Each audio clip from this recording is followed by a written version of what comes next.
Ugh.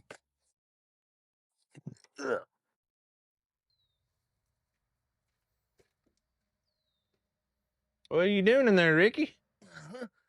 Oh, just looking around, man. It's crazy. You never know what people gonna throw away. Oh, yeah? Yeah. Oh, dang. No way. Look at that.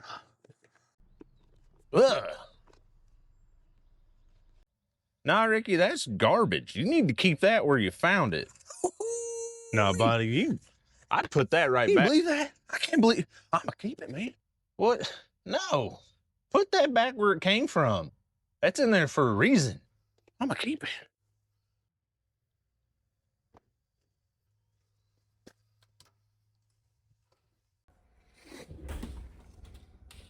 All right. Let's get this thing going. I felt like that was just something a little bit different to do today.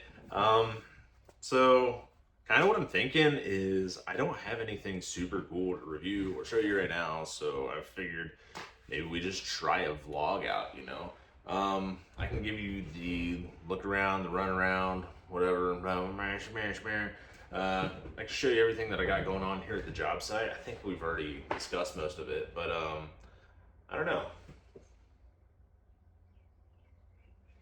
I'm new to vlogging, and I don't know if I have anything super interesting to even show you, honestly. We're still doing the solar panel stuff, which, I mean, that's just a way of life now. I can go ahead and give you a look at that real quick, but let's go ahead, let's get started. One vlog stand, one iPad, one work laptop, one editing laptop. Dun, dun, dun, dun. Oh, boom. All right, so we have like a somewhat nice day out today, and I've already edited a little bit this morning, recharged the GoPro, and I am charging the laptop. But as you see right now, we are looking at 58 watts. That's not terrible, but I mean, as you'll be able to see, it is a crazy bright Ohio day. It's actually a beautiful Ohio day, all things considered. Got that guy right there just pulling it in. Got some buzzards up there, but we got like so much sunlight. These are the digs, you know. I already burnt through all of the Milwaukee power earlier. I still have M12 radio going, so that's good. What do we have? There's nothing really cool to show you over here. I did put this together. It's like a little ductwork thing for when it's really hot in here. I can cram it up there in that window and get some cross draft going with that, and then try to cool myself here. But today it's not bad at all. It's only like, what is it? It's only like 80 degrees in here, which normally I'd say that's really hot, but for in here, that's not too bad. So I wanted to go ahead and do a trade-in today. That was the whole point of that. I was going to take the 320 to a local dealer and look into getting something different. I have the itch to get a PDW slash PCC, something that's small enough where I could throw it like in a messenger bag or inside of a backpack. Something that, like, I want to go really small, but I want to go quiet. So I want to do either the MP5 clone and a K, kind of like either the SP5K or, there's stuff made by Zenith. There's also the Mac 5K, which is honestly probably what I'm going to get because it's cheap. And I was looking at them. They seem, honestly, they had an HK sitting right there, and the Mac seemed a little nicer. Like the HK, I know you guys are going to hate this, but it looks like they just rolled on the paint or dipped it in lacquer. And I'm not really a big fan. I was looking at the MPX. Whoa, wrong one.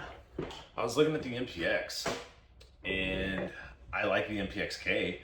That one is super cool, but also it seems like it's got some cycling things that I'm not a big fan of. Like, I was watching, there's a guy and he was shooting some Hush from Freedom Munitions, and it wasn't really wanting to cycle it. My whole point is I want this to be something that I have on me all the time, it's just preparedness stuff, you know, like just in case. Like I have a whole protocol set up for what would happen if I'm at work and I need to be able to make it home. And you know, so that's the next thing on my list, because I have the Staccato that I carry every day. And I thought about, I just can't bring like the 300 black, you know, it doesn't really fit anywhere. It looks out of place, you know, you can't really hide it that well. But anyway, so I was looking at the HK clone. I was looking at the Kuna, which that's impossible to find right now. I don't even really love it, you know, it's just the fact that it fits the ticket. Then there was the MPXK, and then there was also, I was looking at the Evo, like, or not the Evo, but the Scorpion Plus 3 Micro. It's a very interesting looking thing. They had one, but it was just the Plus 3 carbine. So I liked it, but I'm not buying a 16 inch. So that's kind of where I'm at right now. I looked at the Strybog by Grand Power. I looked at some other stuff. Like I looked at the B&T. B&T's just, I don't know, it seems loud. And I don't want that. The whole point of this entire thing is to have the absolute quietest package that I can carry with me. So that's my idea there. It's not like, I mean, there's a cool factor to it, but also that's why I'm still looking at the HK clone. Like, I don't really think they're that cool. Like, they are. They're cinema cool. They're Hollywood cool. They are cool in the fact that, like, people say they see more brains than a brain surgeon. Like, that's super cool. But at the same time, like, I want to have something that's familiar and nice. I like nice things. I can't help it, you know? Like, I carried a Glock 19X for quite a while. I carried a P320 for quite a while. But, you know, I've changed my mind because I don't truly love it. And, I don't trust it. That's my biggest thing. I lost all trust and faith in striker fired pistols over the years because SIG. So that's honestly why I even got the Staccato. I was like, okay, the HD has the trigger block or the firing pin block with the Series 80 trigger or Series 7 trigger. I can't remember off the top of my head which one it is, but then the manual safety. But I didn't want to have a backstrap safety. So that's what ended me there. It was just, I wanted to get the best tool for the job and also something that looks super dope. And honestly, it shoots really good too, so that's cool. The other thing is, back to this, so like, yeah, like the MP5, I don't think it really looks that cool. I don't think the manual of arms or anything is really up to date. Like, it's just old technology, like developed back in the 60s. It still works, and apparently it still works great because it's making the top of my list because roller delay. It's going to shoot crazy soft, has a small tiny footprint, and it's going to be super quiet. You know, like that's exactly what I want. Well, I mean, I wanted the TP9, but it's loud and expensive and ugly. But I like how ugly it is. But it's loud. So, and the trigger sucks. And Gigliotti or whatever, they never seem to have them in stock. And that was another thing too. So I kind of wanted something that I could go ahead and do the whole FRT thing with at some point. So that leaves me with just a handful of options. I don't know. I feel like I'm still forgetting something too. Like, I have spent an abnormal amount of time with ChatGPT trying to figure out, like, what all options are there. And my goodness, it gave me a list of like 25 different PCC, PDW, 9mm kind of borderline rifle, but pistol brace type stuff, you know. But I want something that is foldable, but not with like a law folder. I don't want a buffer tube. I want smallest actual package.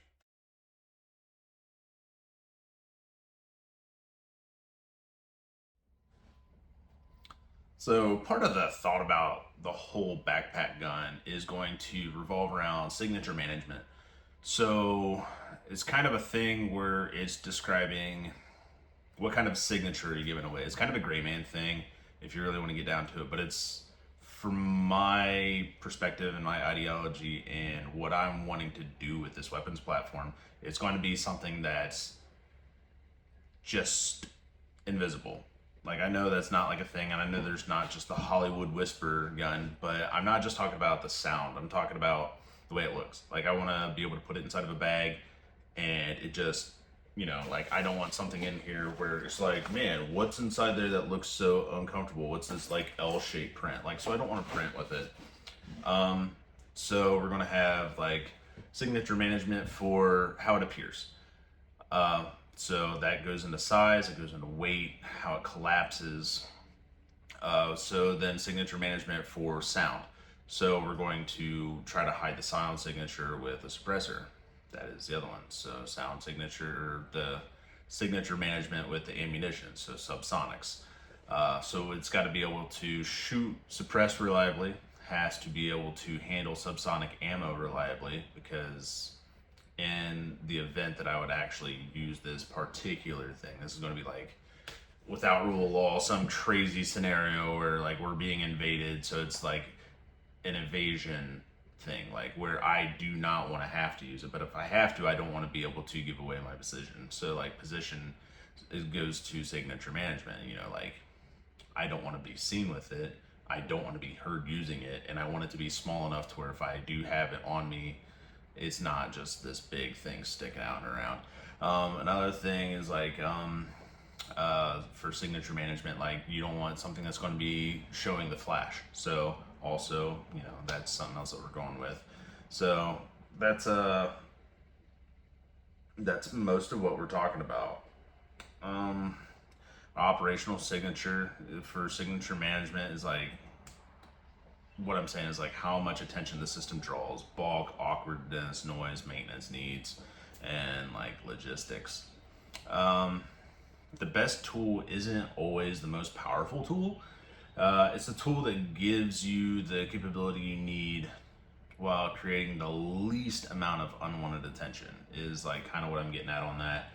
And also with this, it's going to be like sometimes you don't always have it on you, you know what I mean? Like with my concealed carry, I always have a handgun on me. That's just that.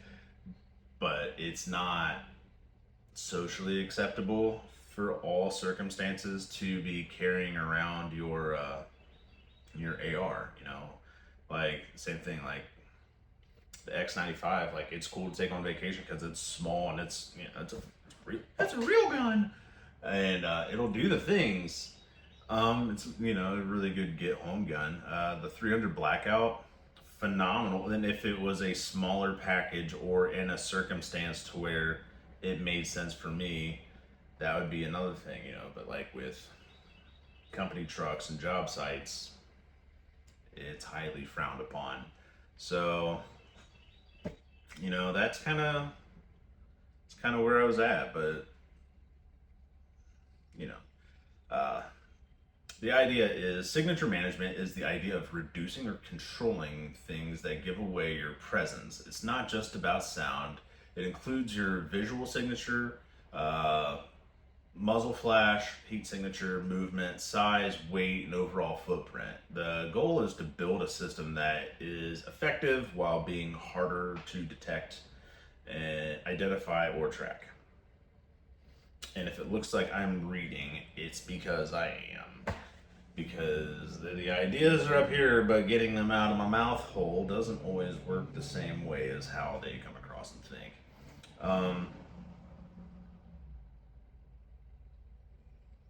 Yeah. So that's where I'm at, and that's why I'm wanting to sell the SIG, because I want to get something that fits this role a little bit better.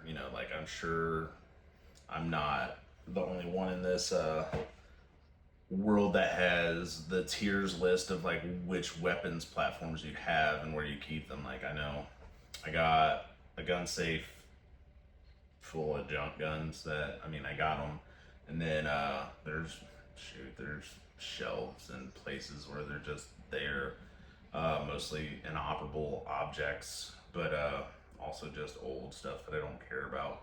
And then and you move, like there's a gun safe that's like all long range.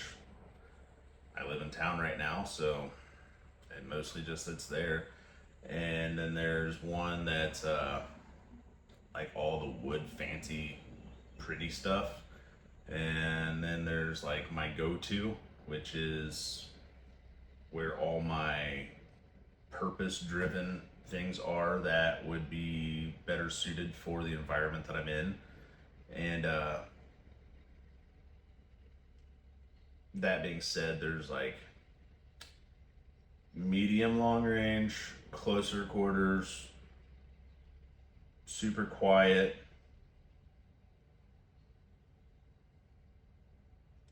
super duper loud but small, and then handguns. But this, I don't have that PCC sub gun, you know, and one, yeah, it's just, I got a hole in my gun safe where something needs to be inserted. So that's what I'm after right now. Sorry, I feel like I'm just like scooting further and further and further and further and further and further and further with vlogging. Man, that's a bad angle. But anyway, yeah, so vlogging is weird, but we're gonna give it a try. I'm gonna try to edit some of this junk out too. And also, I'm sorry, because I should look here, but I keep looking here. How obvious is it?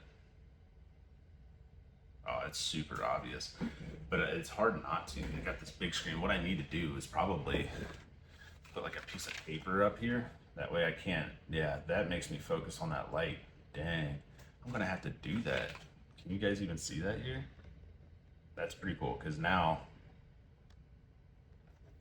yeah, if I have that there, I can't see me, so sweet. That way I'd have to focus on looking at you. We might learn together. But yeah, so that's where I'm at right now.